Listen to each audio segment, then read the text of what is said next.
السلام علیکم، بسم اللہ الرحمن الرحیم۔ ناظرین، تورات کے ماننے والوں کو یہودی، انجیل کے ماننے والے کو عیسائی، قرآن کے ماننے والے کو مسلمان، لیکن زبور کے ماننے والے لوگوں کو کیا کہا جاتا ہے اور یہ لوگ اس وقت کہاں موجود ہیں؟ ہم سبھی لوگ جانتے ہیں کہ اللہ تعالیٰ نے 4 آسمانی کتابیں مختلف ادوار میں اپنے پیغمبروں پہ نازل کی، جو کہ ترتیب کے حساب سے تورات، زبور، انجیل اور قرآن مجید ہیں۔ لیکن اسلام کی تاریخ میں آپ کو کہیں بھی اس کا ذکر، اس کی تاریخ، اس کی تفصیلات کہیں بھی جاننے کو نہیں ملیں گی۔ پر ایسا کیوں ہے؟ کیوں اس الہامی کتاب کو اتنا زیادہ ڈسکس نہیں کیا جاتا جتنا تورات، انجیل اور قرآن پاک کو؟ کیا یہ ابھی بھی اپنی اصلی حالت میں موجود ہے؟ اس میں کیا کیا لکھا ہے اور اس میں کیا کیا موجود ہے؟ آج کی اس ویڈیو میں ہم انہی سوالات کے جوابات جاننے کی کوشش کریں گے۔ زبور حضرت داؤد علیہ السلام پر نازل ہونے والی کتاب تھی، جسے سمجھنے سے پہلے اس کے نزول کا وقت اور اس کی ضرورت کو سمجھنا انتہائی ضروری ہے۔ فرعون مصر کی 400 سال کی غلامی میں رہتے ہوئے بنی اسرائیل کو آزادی کے لیے اللہ نے ان کے اندر اپنا پیغمبر اور رسول حضرت موسیٰ علیہ السلام کو بھیجا، جن پر تورات یعنی پہلی مکمل آسمانی کتاب کو نازل کیا گیا۔ حضرت موسیٰ علیہ السلام بنی اسرائیل کو مصر سے نکال کر ایک بہت بڑے سرائے سینا پار کراتے ہوئے فلسطین لے گئے، جس کی تفصیلات قرآن پاک میں موجود ہیں۔ سرائے سینا کے راستے کے اندر کوہ طور پر تورات کو نازل کیا گیا۔ سرائے سینا کے اندر 10 لاکھ کے قریب بنی اسرائیل کی آبادی کو بنو سلوہ کھانے کو ملا۔ بادلوں نے زہرا کی دھوپ سے بچانے کے لیے ان پر سائے کیے رکھا اور پہاڑوں سے پانی کے چشمے جاری ہوئے۔ موسیٰ علیہ السلام کا زمانہ 1500 قبل مسیح یعنی آج سے 3500 سال پہلے کا بتایا جاتا ہے، یا پھر حضرت عیسیٰ علیہ السلام کی پیدائش سے 1500 سال پہلے کا۔ اس وقت فلسطین کے اندر مشرکین کی حکومت تھی۔ حضرت شمویل علیہ السلام، جو کہ اللہ کے نبی اور پہلے اسرائیلی بادشاہ تھے، انہوں نے کافی عرصہ تک بنی اسرائیل پر حکومت کی، اور جب وہ بوڑھے ہو گئے تو انہوں نے اللہ کے حکم سے طالوت کو ان کا بادشاہ مقرر کیا، اور اس کا ذکر قرآن پاک کے پارہ نمبر 2 میں سورہ بقرہ کی آیت نمبر 245 سے 252 تک میں ملتا ہے۔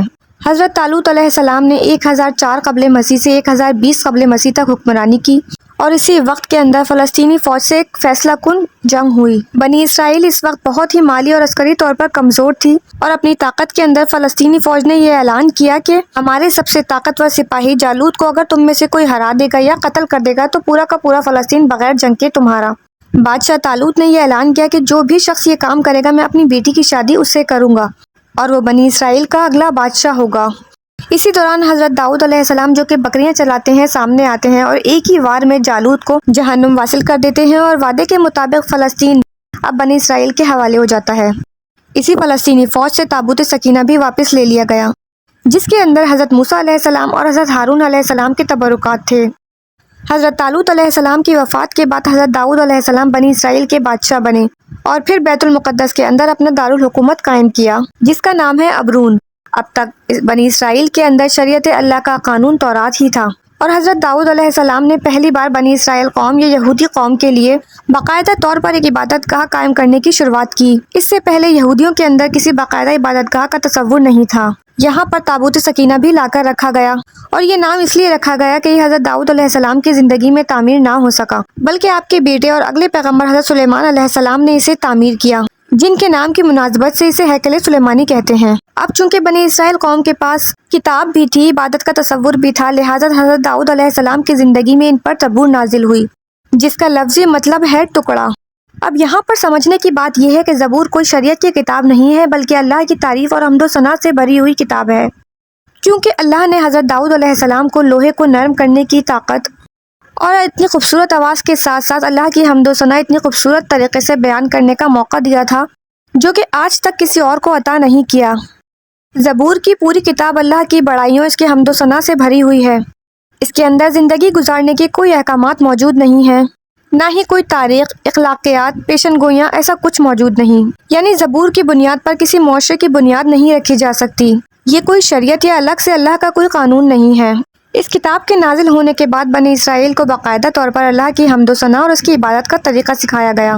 حضرت داؤد علیہ السلام جب اپنے ساز کے ساتھ اس کتاب کی تلاوت کیا کرتے تو آسمان، پہاڑ، ندیاں اس آواز کو سن کر آپ کے ساتھ جھومنے لگتیں۔ اس کلام اور آپ کی آواز کے اندر اتنا سرور تھا کہ یہ کلام انسانوں کو دنیا میں جنت محسوس ہوتی۔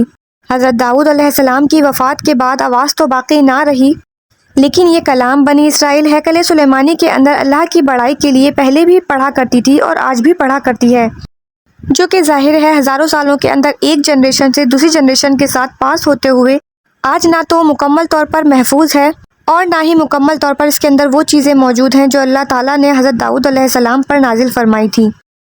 یہ تمام آسمانی الفاظ یعنی حضرت موسیٰ علیہ السلام پر نازل ہونے والی تورات کے صحیفے یا تورات اور زبور کو اولڈ ٹیسٹمنٹ یعنی عہد نامہ قدیم کے نام سے جانا جاتا ہے، جبکہ انجیل مقدس کے تمام نسخے اور رسولوں کے اعمال اور حواریوں کے خطوط اور نقاشہ جس کے اندر شامل ہے اس کو عہد نامہ جدید یا نیو ٹیسٹمنٹ کہا جاتا ہے۔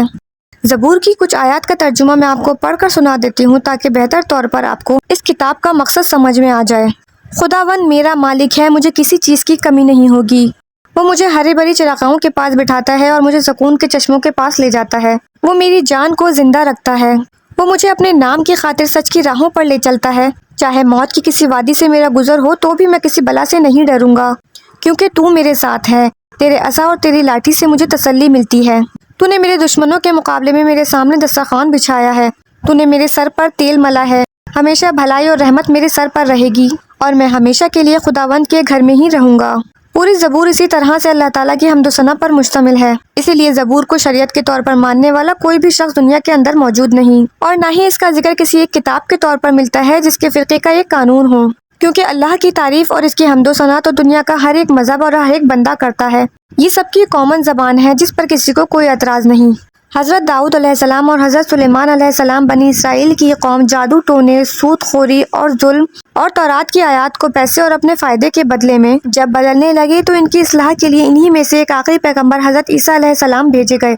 ان کی شریعت بھی تورات ہی تھی اور ان پر جو کتاب انجیل مقدس نازل ہوئی اس کا موضوع تو تزکیہ نفس، اخلاق کی اصلاح اور حکمت کا بیان ہی ہے، کیونکہ یہود کے علماء کے اندر اس وقت جو بگاڑ موجود تھا وہ اخلاقی طور پر تھا، اسی لیے تورات کی باقی تمام شریعت کو بالکل ویسا ہی رکھا گیا، لیکن انجیل کی صورت کے اندر کچھ احکام اللہ نے نازل کر کے ان کی اصلاح کی کوشش کی، لیکن ان لوگوں نے حضرت عیسیٰ علیہ السلام کو بھی جھوٹا کہہ کر ان کا انکار کر دیا۔ حضرت عیسیٰ علیہ السلام کی آمد آج سے تقریباً 2000 سال پہلے ہوئی تھی، اور وہاں سے نبوت بنی اسرائیل کے اندر ختم ہو گئی، اور وہاں سے نبوت حضرت ابراہیم علیہ السلام کے دوسرے بیٹے حضرت اسماعیل علیہ السلام کی نسل کے اندر منتقل ہو گئی، اور یہی وجہ ہے کہ یہودی حضرت محمد صلی اللہ علیہ وسلم اور دین اسلام کے شدید مخالف ہیں، کیونکہ اللہ کے رسول صلی اللہ علیہ وسلم کی بنو اسماعیل کے اندر آمد سے ان کی خاندانی مذہبی قیادت یا بنو یعقوب کی قیادت ختم ہو گئی، اور امت مسلمہ کا ٹائٹل بنی اسرائیل سے بنو اسماعیل تک منتقل ہو گیا، اور آج تک ان لوگوں کو اللہ کے فیصلے پر بھی اعتراض ہے۔ اللہ تعالیٰ ہمیں سمجھنے کی اور نیک عمل کرنے کی توفیق عطا فرمائے، آمین۔ ویڈیو کے آخر میں ایک بار درود پاک ضرور پڑھ لیجئے۔